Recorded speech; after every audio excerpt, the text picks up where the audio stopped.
नमस्कार, ABC channel में आपका स्वागत है। मैं हूं सचिन श्रीवास्तव और आप मेरे साथ देखेंगे आजमगढ़ से जुड़ी खबरें। आइए नजर डाल लेते हैं आज की खास खबरों पर। खबर के प्रायोजक हैं Sterling Hospital, Sarai Mandraj, Kartarpur bypass, Azamgarh. Emergency सेवा 24 घंटे उपलब्ध। Paradise International School, Hirapatti, Azamgarh. Admission open. Sai International School, Pura Pande, Bhadli Bazar, Azamgarh. Admission open. Wooden Touch, Bhavnath, Azamgarh और GD Global School, Kartarpur bypass, Azamgarh. Admission open. Azamgarh Mau स्थानीय प्राधिकारी निर्वाचन क्षेत्र से विधान परिषद सदस्य के चुनाव में भाजपा के बागी और एमएलसी यशवंत सिंह के पुत्र निर्दलीय प्रत्याशी विक्रांत सिंह ऋषु ने अपने निकटतम प्रतिद्वंदी भाजपा प्रत्याशी अरुण कांत यादव को 2813 मतों से हराकर एक तरफा जीत हासिल की। विक्रांत सिंह ऋषि को कुल 4075 मत प्राप्त हुए। वहीं भाजपा प्रत्याशी अरुण कांत यादव को 1262 मत पाकर संतोष करना पड़ा। समाजवादी पार्टी के प्रत्याशी पूर्व एमएलसी राकेश कुमार यादव गुड्डू को मात्र 356 मत प्राप्त हुए। सपा प्रत्याशी की जमानत जब्त हो गई। इसी के साथ विधानसभा चुनाव में जिले की सभी 10 विधानसभा सीटों पर जीत दर्ज करने वाली समाजवादी पार्टी का गढ़ का तिलिस्म टूट गया। इसी के साथ विधानसभा चुनाव में एक तरफा जीत की खुशी धूमिल हो गई। एमएलसी चुनाव में सारे कयासों पर विराम लग गया। बेटे की जीत के साथ एमएलसी यशवंत सिंह ने अपनी उपयोगिता साबित कर दी। जीत से गदगद विक्रांत सिंह ऋषु ने कहा कि चुनाव में आजमगढ़ और मऊ दोनों जिलों के जनप्रतिनिधियों का प्यार और आशीर्वाद मिला है। ऋषु ने कहा कि हमारा परिवार स्वर्गीय चंद्रशेखर जी का अनुयायी रहा है और मेरे व्यक्तिगत आस्था सीएम योगी के प्रति है। जबकि भाजपा प्रत्याशी अरुण कांत यादव ने भाजपा शीर्ष नेतृत्व के चुनाव में सहयोग की सराहना की, लेकिन स्थानीय नेताओं पर असहयोग का आरोप लगाया। बड़े पैमाने पर वोटों की खरीद फरोख्त हुई है। परिणाम आने से पहले मतगणना स्थल से बाहर आने पर मीडिया से कहा था कि जीतेंगे तो कमजोर वर्ग की सेवा करेंगे और हारेंगे तो राजनीति से दूर हो जाऊंगा। ये सब जनता का आशीर्वाद और प्यार है और आप लोग के माध्यम से मैं दोनों जनपद के सम्मानित जनप्रतिनिधि, सम्मानित जनता और बुजुर्ग नौजवान साथियों सभी का मैं तहे दिल से आभार और धन्यवाद प्रकट करना चाहता हूं, जो उन लोगों के आशीर्वाद की वजह से ये ऐतिहासिक जीत प्राप्त हुई। एक समय ऐसा लगा जब भारतीय जनता पार्टी से निकाल दिया गया आपको और पिताजी को, तो उस समय कुछ आपको लगा कि संशय है, कुछ ऐसा लग रहा? नहीं, बिल्कुल नहीं। हम लोग अपनी मेहनत और जनता से जो प्यार है, जो लगाव है, हम लोग उसके भरोसे चुनाव लड़ रहे थे। तो अब क्या कहेंगे, जैसे फिर भारतीय जनता पार्टी में एक बार आप रहेंगे, उम्मीद है कि पार्टी... ये सब बात की विषय आज जनता के बीच प्यार और नहीं, पहला वरीयता आपका कौन रहेगा, क्योंकि आप निर्दल जीते हैं तो कोई दल तो शामिल होंगे ना, वो सब बात की विषय। और रही बात कि हमारा परिवार शुरुआत से ही स्वर्गीय चंद्रशेखर जी का अनुयायी रहा है, उनके राजनीतिक तौर से ही, और मेरी श्रद्धा जो है महाराज जी के प्रति। कितना आपको वोट मिला है, कितने वोट से आप जीते हैं? लगभग 3000 वोटों से जीता गया है। कितने मत मिला आपको टोटल? 4100। तो अब आगे विकास की क्या योजना रहेगी? आजमगढ़ मऊ के जनप्रतिनिधियों के लिए क्या करेंगे? जो भी मेरे संज्ञान में आएगा तो उसके लिए कंधे से कंधा लगा के अपना चलने का काम करूंगा और जो भी उनकी सुख दुख है उनके साथ खड़े रहने का काम किया। पार्टी के जो शीर्ष नेतृत्व है वहां से कोई कमी नहीं है, जो कमी है वो हमारे जिला स्तर पर है। और आपने देखा कि 10 की 10 सीटें हमने हारे आजमगढ़ में। जरूर इसमें कोई न कोई कमी रही, क्योंकि हमारे यहाँ मैं देखता हूँ कि जब किसी कैंडिडेट को टिकट मिलता है तो बाकी लोग उसका विरोध करते हैं और ये गलत बात है, क्योंकि जिन लोगों को टिकट मिला विधानसभा में, मुझे नहीं मिला, मैंने तो किसी का विरोध नहीं किया। और दूसरी चीज जो मैंने इस चुनाव में देखा है, वैसे मैं भारतीय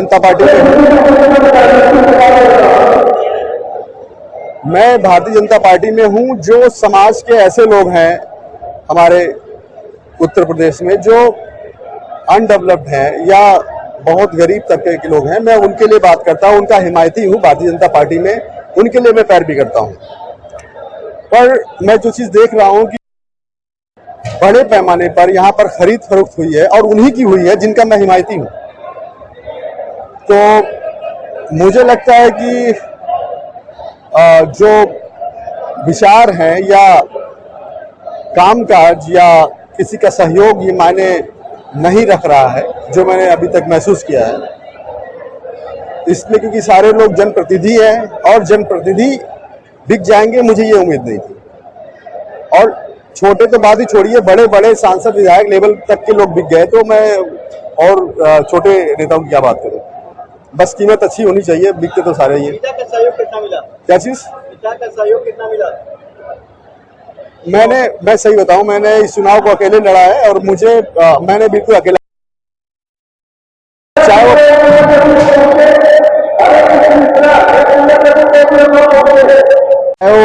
हमारी पार्टी के नेता रहे हो चाहे किसी अन्य दल के, सारे लोगों ने मेरा विरोध किया, क्योंकि मैं पॉलिटिक्स का पैटर्न चेंज करने की बात करता हूं। लोगों को लगता है कि अगर इनकी बात प्रभावी होगी समाज में तो हमारी दाल नहीं गलेगी।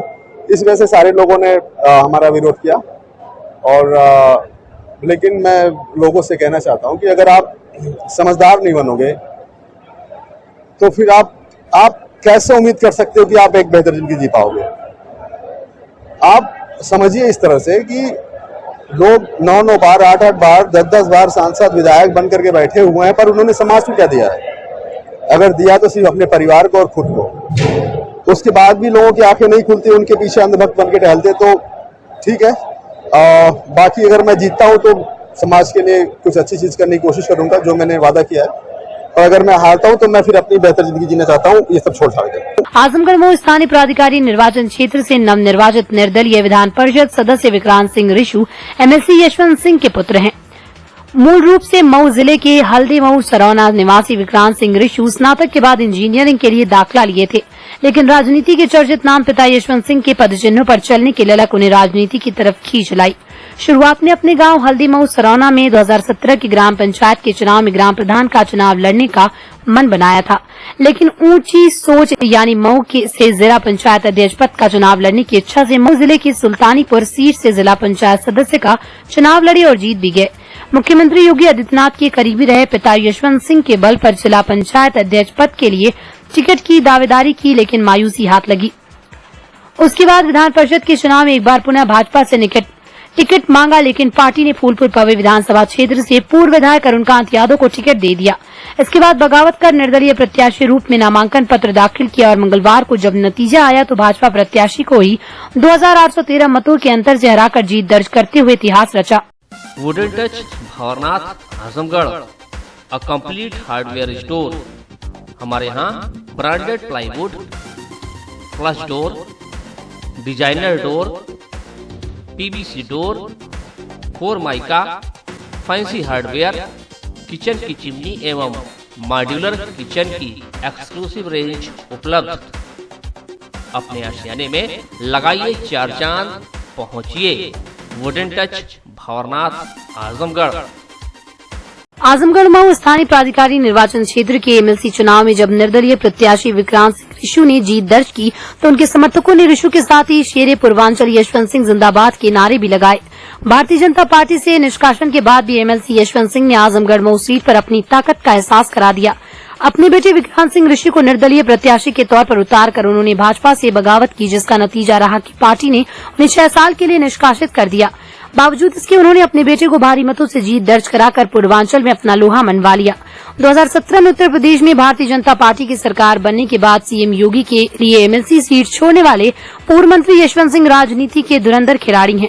बेटे की जीत के बाद उन्होंने आजमगढ़ और मऊ के जनप्रतिनिधियों और जनता का आभार प्रकट किया और इसे जनता की जीत बताया। कहा कि पूर्व प्रधानमंत्री स्वर्गीय चंद्रशेखर के वो अनुयायी हैं और उन्हीं के बताए आदर्शों पर चलते हैं। सीएम योगी की ईमानदारी, निष्ठा और देशभक्ति की वजह से उनके लिए सीट छोड़ी थी। खुद के बीजेपी से निष्कासन के सवाल पर कहा कि उनका निष्कासन सिर्फ मीडिया में हुआ है, आज तक पार्टी ने उन्हें निष्कासन की सूचना नहीं दी। अब देखना यह है कि बेटे की भारी जीत के बाद क्या भारतीय जनता पार्टी यशवंत सिंह के निष्कासन को वापस लेकर पुनः पार्टी में शामिल करती है या नहीं। आजमगढ़ मऊ के सम्मानित जनता का सम्मान जीता है, ये उसको बहुत बहुत हमारे तरफ से बधाई है।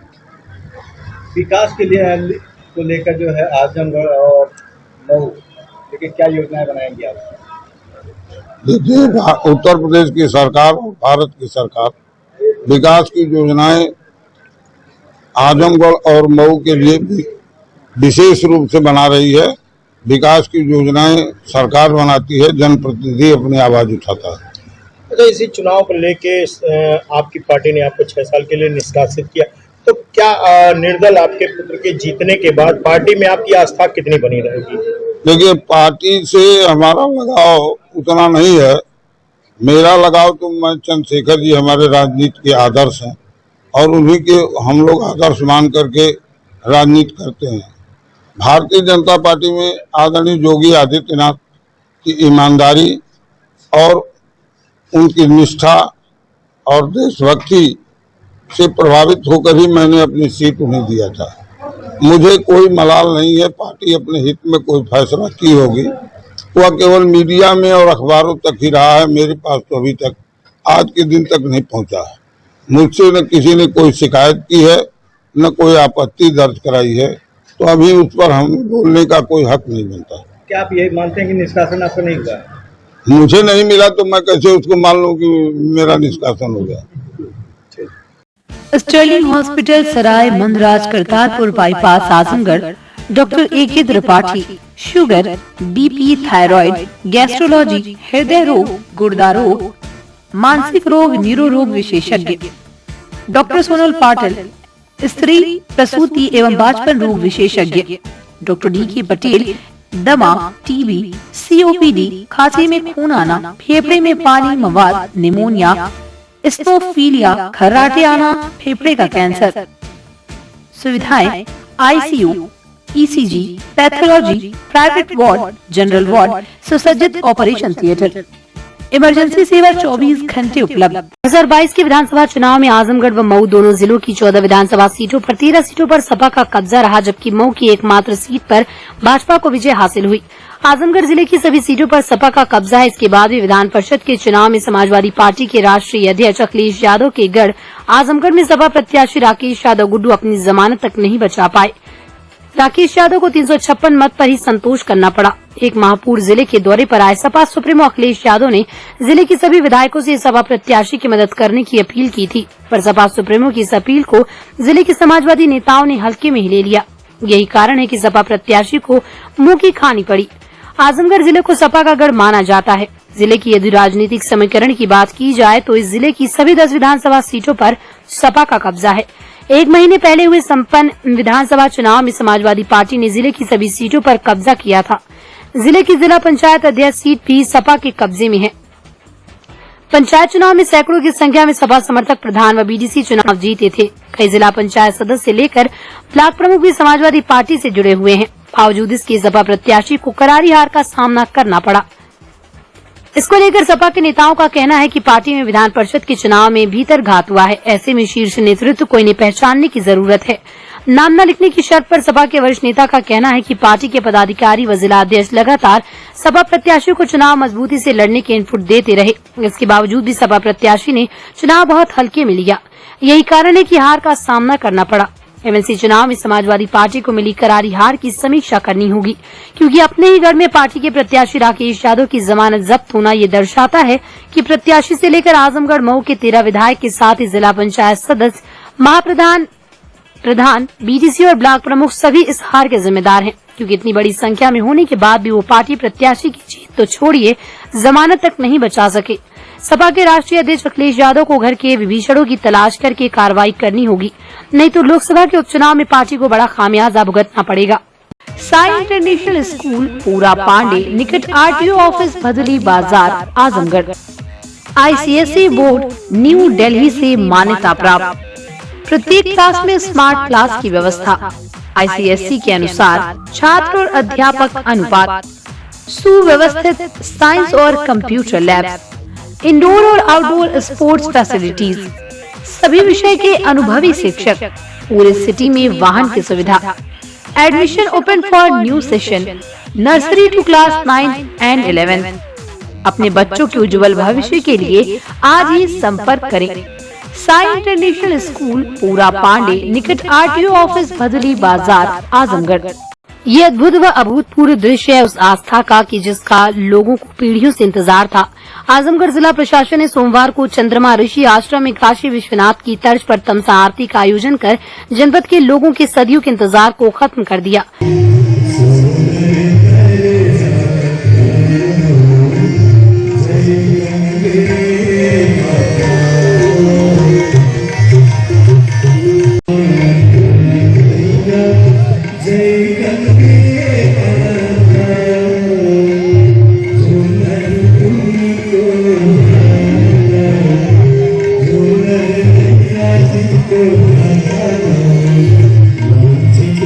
Hare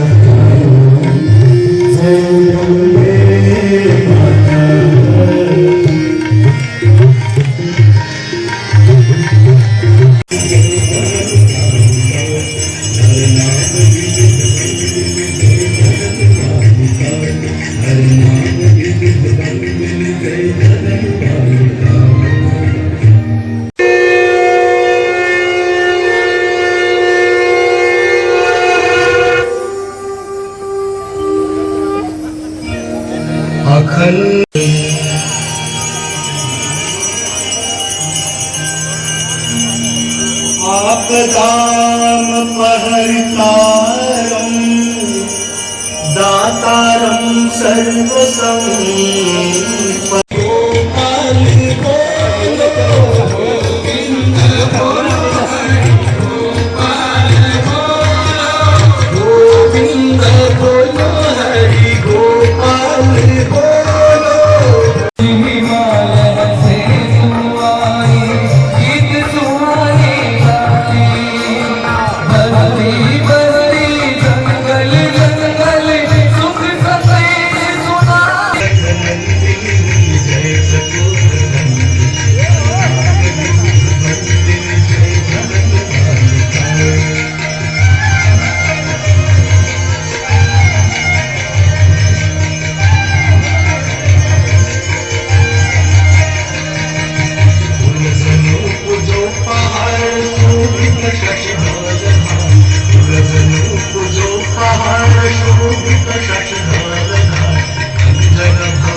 चंद्रमा ऋषि आश्रम ट्रस्ट द्वारा भव्य तमसा आरती एवं भंडारे का आयोजन तमसा नदी एवं सिल्ली नदी के संगम तट पर हुआ। कार्यक्रम में कमिश्नर विजय विश्वास पंत, डीआईजी अखिलेश कुमार, डीएम अमृत त्रिपाठी एवं एसपी अनुराग आर्य सहित जनपद के समस्त अधिकारियों एवं भारी संख्या में आम जनमानस उपस्थित रहा। कार्यक्रम के शुभारंभ के पश्चात अधिकारियों ने गौ आश्रय स्थल में जाकर गौ पूजा की एवं गायों को प्रसाद खिलाया। जिले के डीएम अमृत त्रिपाठी ने कहा कि आजमगढ़ का ये बहुत प्राचीन एवं ऐतिहासिक स्थल है। बहुत पहले नागा बाबा ने डीएम को दान दिया था। डीएम का कहना है कि यहाँ के लोगों में बहुत बड़ी आस्था है जो देखने को मिल रही है। इस स्थल को काशी विश्वनाथ की तर्ज पर तमसा आरती का आयोजन किया गया। आजमगढ़ के लोग संस्कृति एवं पुराणों तथा इस तीर्थ स्थल से जुड़े हुए हैं। हिंदुस्तान में पर्यटक स्थल के रूप में इसकी पहचान बने। परिसर में नक्षत्र वाटिका भी बनाई, घाट को सजाया गया है तथा मंदिर का सौंदर्यीकरण भी कराया गया और भविष्य में इसे और भव्य एवं शानदार बनाने का प्रयास किया जाएगा। जिले के डीएम अमृत त्रिपाठी का कहना है कि यहाँ पर घाट बनाए गए हैं और इस पूरे संस्थान को सोसाइटी में दर्ज कराया गया है। हम चाहते हैं कि यूपी टूरिज्म सर्किट को विकसित करना चाहते हैं। आश्रम स्थल ट्रस्ट को गवर्निंग बॉडी बनाएगा। यह आरती कभी बंद नहीं होगी। हिंदू समाज में 16 संस्कार होते हैं, सभी को यहाँ आना चाहिए और आकर आश्रम का उद्धार करिए। डीएम अमृत त्रिपाठी का कहना है कि इस स्थल को सांस्कृतिक हब बनाना चाहते हैं। जिले के लोगों से अपील करते हुए कहा कि घर में कोई त्योहार जन्म हुआ यहीं आकर मनाया जाए। चंद्रमा आश्रम के उत्थान में आप लोग जो मदद कर सकते हैं जरूर करें। डीएम अमृत त्रिपाठी का कहना है कि आगामी 6 माह में इस यहाँ की रूपरेखा बदल जाएगी। देखिए, जनपद आजमगढ़ का ये बहुत ही ऐतिहासिक स्थल है और बहुत ही सौभाग्य से ये स्थल चंद्रमा ऋषि आश्रम का स्थल एक संगम पर स्थित है और जिलाधिकारी को बहुत पहले यहाँ नागा बाबा ने ये पूरा का पूरा आश्रम उनके नाम किया था। तो जिलाधिकारी के पूरे जिलाधिकारी के ही दायित्व है कि इस पूरे के पूरे संगम स्थल को आगे जाके बढ़ाए। तो उसी से एक सोच मिली हमारे सभी अधिकारियों ने मिलकर के और यहाँ के जितने संभ्रांत लोग हैं उनकी आस्था। आज हम लोगों ने एक बहुत छोटा सा आयोजन प्लान किया। हम लोगों ने काशी विश्वनाथ के तर्ज में गंगा आरती की तरह यहाँ तमसा आरती को प्रारंभ किया और इस छोटे से प्रयास में आज आप देख सकते हैं कि यहाँ लोगों की इतनी आस्था है कि लगभग 5 से 10 हज़ार आदमी बिना बुलाए इस आरती में जुड़ रहे हैं। तो कहीं ना कहीं हमारे संस्कृति से, हमारे विचारों से हम लोग इस पूरे आजमगढ़ के लोग इस स्थल से जुड़े हुए हैं और इससे पूर्व भी अनेकों योजनाओं में सरकार द्वारा यहाँ पे बहुत सारा इन्वेस्टमेंट किया गया है। यहाँ पे आप देखेंगे कि लाइट्स लगी हुई है, घाट बनाए गए हैं, यहाँ पे एक आश्रम स्थल बनाया गया है। पहले से भी बहुत ज़्यादा इन्वेस्टमेंट है, तो अब हम इस पूरे संस्थान को एक सोसाइटी के रूप में हम लोगों ने आज से इसको दर्ज करने की प्रक्रिया प्रारंभ की है। और हम ये चाहते हैं कि ये यूपी के टूरिज्म सर्किट पे और हिंदुस्तान के टूरिज्म सर्किट पे ये काशी विश्वनाथ की आरती की तरह ही हमारा ये आश्रम स्थल की आरती होगी, फेमस हो। ये मेरी कामना है, मैं आप लोगों से भी सहयोग करूँगा। इसका ज़्यादा से ज़्यादा प्रचार प्रसार करके हम लोगों का सहयोग करें इस आरती को। और उत्तर प्रदेश की संस्कृति में इस आरती का एक बहुत बड़ा महत्व हो, हम यही ईश्वर से कामना करते हैं और आप लोगों का सहयोग चाहते हैं। आश्रम जो भी स्थल है, ये यहाँ के ट्रस्ट की एक गवर्निंग बॉडी बनाई गई है, जो भी अप्रूवल के लिए हमने भेजी है। उन्हीं के सहयोग से ये ट्रस्ट चलेगा। तो कोई भी व्यवस्था हम लोग ऐसी करने जा रहे हैं कि जिलाधिकारी चाहे कोई भी है, लेकिन ये आश्रम स्थल, ये आरती कभी बंद नहीं होगी। और इसी में चाहते हैं कि जितना व्यापक प्रचार प्रसार होगा, लोग इसमें 16 संस्कार हमारे होते हैं। हम लोगों ने इसमें नक्षत्र वाटिका बनाई है। मैं सभी लोगों से ये अपील करूंगा, आजमगढ़ वासियों से, कि अपने जिस नक्षत्र में उनका जन्म हुआ है, उस नक्षत्र का पेड़ एक लगा करके इस वाटिका में ज़रूर लगा दें और उसी को देख रेख में आए। और उसी बहाने आप इस आश्रम का भी उद्धार कर सकते हैं और उस पेड़ के जरिए अपने नक्षत्र को भी आप फल फुला सकते हैं। तो मेरा यही उद्देश्य है कि इसको एक सांस्कृतिक हब हम बनाना चाहते हैं। एक संस्कृति का केंद्र बनेगा। किसी व्यक्ति को अपने घर में कोई त्यौहार है, किसी का जन्म हुआ है, कोई भी आपके वहाँ रीति रिवाज का कोई भी चीज़ हो रही है, तो उसको ज़रूर आके इसी स्थल पर मनाया जाए। तो इस उद्देश्य से इसको हम लोग डेवलप करने जा रहे हैं। तो मुझे लगता है कि आगामी 6 महीने में आपको उसकी रूपरेखा भी बदली मिलेगी और ये बहुत ही ऐतिहासिक स्थल के रूप में, जैसा इसकी पौराणिक मान्यता है, अग्नि पुराण में इसकी मान्यता है, तो अब ये इसको पूरे टूरिज्म सर्किट में साकार करेंगे। वहीं कार्यक्रम के दौरान मौजूद रहे कमिश्नर विजय विश्वास पंत ने जिलाधिकारी के प्रयास की सराहना की। मंडल में पर्यटन सांस्कृतिक आयोजनों पर बल दिया। जिला प्रशासन ने और यहाँ के जितने संभ्रांत नागरिक हैं, उन सब ने मिल के ये एक आयोजन कराया है।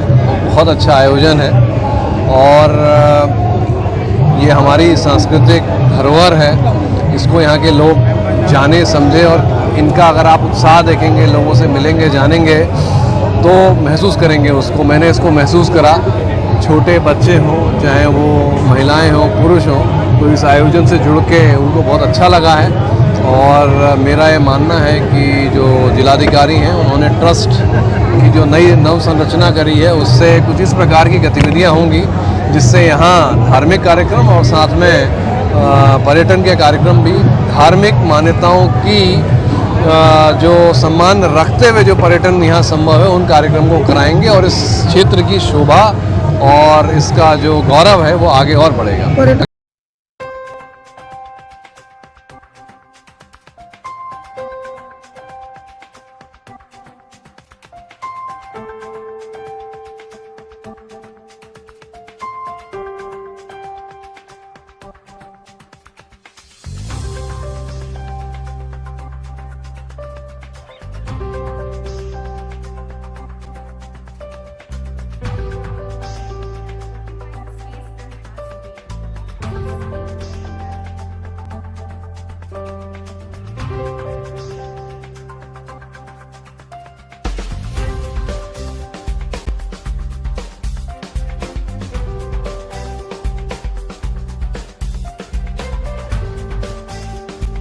नींबू पहले शोषित व वंचित था। गाने में भी उसे निम्बूड़ा निम्बूड़ा निम्बूड़ा कहकर संबोधित किया गया।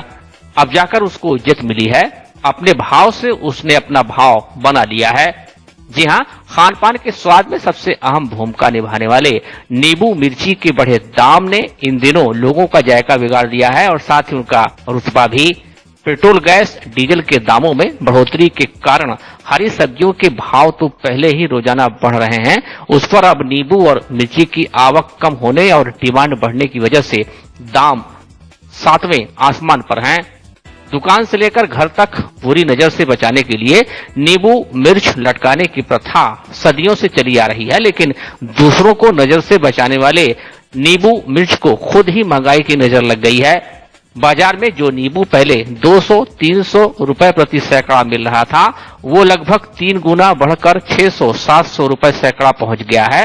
कहना ना होगा कि नींबू को भी महंगाई की नजर लग गई है। गर्मी में नींबू का सेवन स्वास्थ्य के लिए बेहद फायदेमंद होता है, लेकिन बढ़ते दामों ने लोगों का पसीना निकाल दिया है। कई साल बाद नींबू के दाम ने दोहरा शतक लगाया है। गर्मी में राहत का पहला पेय नींबू पानी है, मगर इस बार वह अभी से इतना महंगा है कि लोग हैरान हैं। अधिकतम 100 रुपए किलो मिलने वाला नींबू इन दिनों 320 रुपए किलो तक पहुंच गया है, वह भी तब जब अभी गर्मी अपने शबाब पर नहीं पहुंची है। नींबू के दामों में इस उछाल से लोग हैरान परेशान हैं। मध्यम वर्गीय परिवारों की पहुंच से फिलहाल यह दूर हो गया है। नींबू पानी फल का कैसे नींबू है आप लोग का? नींबू 10 रुपया जोड़ा है, 15 रुपया जोड़ा है, 20 रुपया जोड़ा है। कैसे गिलास पानी बेचते आप लोग? 10 रुपया गिलास। तो नींबू का रेट महंगा हुआ है क्या? महंगा था, इस समय कुछ घट गया है। पहले कितना महंगा था? 7,000 रुपया, 8,000 रुपया बोरिया। जैसे आप लोग बेचते थे वही 10 रुपया, 15 रुपया। नींबू तो सुन रहे हैं कि एक नींबू 10 से 12 रुपये 15 रुपये का नींबू हो गया है, और इतना महंगा नींबू कभी पहले ना खरीदा था ना कभी सुना था। नींबू 1 से 2 रुपये 3 रुपये में मिल जाता था। ठेला तो एक भी नहीं दिखाई दे रहा, और कहीं दिखाई भी दे रहा है तो 15 से 20 रुपया गिलास नींबू का पानी दे रहे हैं। बोलते हैं कि एक नींबू 15 रुपये का हो गया तो क्या करें। और नींबू जो है इस समय सबसे ज़रूरी, इतनी गर्मी पड़ रही है, जैसे लग रहा है मई जून की गर्मी अभी पड़ रही है, अप्रैल में ही पड़ रही है, तो नींबू पानी तो बहुत ज़रूरी है। नींबू सस्ता होना चाहिए। नींबू तो हमारे समझ से इतना महंगा कभी था ही नहीं, पता नहीं क्या हो गया कि इस बार नींबू 15 रुपये का नींबू मिल रहा है, और सब्जी तो सब महंगी है ही है, तो समझ नहीं आ रहा कि क्या हो रहा है कि इतना महंगाई हो गई है। पैराडाइज इंटरनेशनल स्कूल, जहां आपके बच्चों को मिलेगा इंटरनेशनल अप्रोच के साथ इंडियन सोच की एजुकेशन। हम बच्चों को गुणवत्तापूर्ण एजुकेशन के लिए आधुनिक इंफ्रास्ट्रक्चर के साथ क्वालिफाइड टीचर्स एवं परिपक्व मैनेजमेंट जो आपके बच्चों को भविष्य के लिए तैयार करते हैं। Admission open play group to class 9 CBSE pattern English medium. हमारे पास है 360 degree digital education system paradise learning programme. Play group section, जहां छोटे बच्चे के लिए आजमगढ़ का सबसे बड़ा प्ले जोन। अपने बच्चों के उज्जवल भविष्य निर्माण के लिए पहुंचिए पैराडाइज इंटरनेशनल स्कूल, केंद्रीय विद्यालय रोड, हीरापट्टी, आजमगढ़। माध्यमिक शिक्षा परिषद के इंटरमीडिएट की अंग्रेजी विषय की निरस्त परीक्षा पुनः 13 अप्रैल को होगी। यह परीक्षा पहली पाली में सुबह 8 बजे निर्धारित परीक्षा केंद्रों पर होगी। 30 मार्च को पेपर लीक होने के चलते अंग्रेजी विषय की परीक्षा निरस्त कर दी गई थी। जिला विद्यालय निरीक्षक प्रवीण कुमार उपाध्याय ने बताया कि यह परीक्षा पहली पाली में सुबह 8 बजे निर्धारित परीक्षा केंद्रों पर होगी। 30 मार्च को पेपर लीक होने के चलते अंग्रेजी विषय की परीक्षा निरस्त कर दी गई थी। परीक्षा निरस्त होने से परीक्षा केंद्र पर पहुंचे परीक्षार्थियों को काफी मायूसी हाथ लगी थी। उन्होंने परीक्षार्थियों से कहा कि वे परीक्षा में अवश्य सम्मिलित हों, परीक्षा न छोड़ें, बाद में कोई मौका नहीं मिलेगा। उन्होंने बताया कि परीक्षा केंद्रों में कोई बदलाव नहीं किया गया है। 30 तारीख को जो इंग्लिश की परीक्षा होनी थी वो निरस्त हो गई थी, और उसके संबंध में जो पुनः परीक्षा होनी है वो 13 तारीख को होनी है, यानी कि कल होनी है, और ये प्रातः 8 बजे से प्रारंभ होगी और 11:15 बजे तक चलेगी। ये परीक्षा उन्हीं केंद्रों पर होगी जिन केंद्रों पर पहले होनी थी। कि इसमें केंद्रों का कोई किसी प्रकार से विचलन नहीं हुआ है। जो परीक्षार्थी जिस ग्रेड में थे उसी ग्रेड में बैठेंगे। हाँ, जिस तरह से परीक्षार्थी को जहाँ जिस केंद्र पर जहाँ बैठना था उसी तरह से बैठेंगे। जो बच्चे छूट जाएंगे उनके लिए क्या? देखिए, अब छूट जाएंगे उनके लिए तो अलग से कोई पॉलिसी नहीं है। मैं तो यही अनुरोध करना चाहूँगा कि ये आपके माध्यम से सूचना सभी बच्चों तक पहुँच जाए। इसके लिए हमने समस्त केंद्र व्यवस्थापकों के लिए, समस्त प्रधानाध्यापकों के लिए, प्रधानाचार्यों के लिए व्हाट्सएप ग्रुप के माध्यम से, अखबार के माध्यम से सूचित कर दिया है। और मैं समझता हूँ इसमें ऐसा नहीं होना चाहिए कि किसी तक सूचना। जीएनपुर कोतवाली पर अम्बेडकर जयंती को लेकर शांति कमेटी की बैठक की गई। इस दौरान अम्बेडकर जयंती की रूपरेखा बैठक में खींची गई। जीएनपुर कोतवाली पर थाना प्रभारी यादवेंद्र पांडे के नेतृत्व में अम्बेडकर जयंती को सकुशल संपन्न कराने के लिए ग्राम प्रधान व क्षेत्र के अन्य लोगों के साथ बैठक की गई, जिसमें जुलूस, मूर्तियों की सुरक्षा, गांव में साफ सफाई व मूर्तियों की संख्या को सूचीबद्ध किया गया। वहीं जुलूस के रास्ते पर अवरोध की जानकारी मांगी गई। अपने अपने क्षेत्र में अम्बेडकर जयंती के दौरान निकलने वाले जुलूस व मूर्तियों की संख्या को थाने पर सूचीबद्ध किया गया। जुलूस दौरान होने वाली समस्या के विषय में विस्तृत जानकारी ली गई। वहीं जीयनपुर कोतवाल ने अम्बेडकर जयंती पर्व पर सभी प्रतिनिधियों को सुरक्षा के लिए आश्वस्त किया। वह कहा कि शांतिपूर्ण तरीके से अम्बेडकर जयंती मनाएं, इस दौरान पुलिस आपके साथ है। बैठक में विशेषकर अजमतगढ़, कंजरा, राजूपट्टी, नरहन खास गांव में अम्बेडकर जयंती पर होने वाले कार्यक्रम की रूपरेखा निर्धारित की गई। बैठक में मुख्य रूप से सीपी विमल, जिला पंचायत सदस्य राम वृक्ष अर्जुन, जनार्दन गौतम, ज्ञानेन्द्र मिश्रा सहित ग्राम प्रधान व क्षेत्र के दर्जनों लोग मौजूद रहे।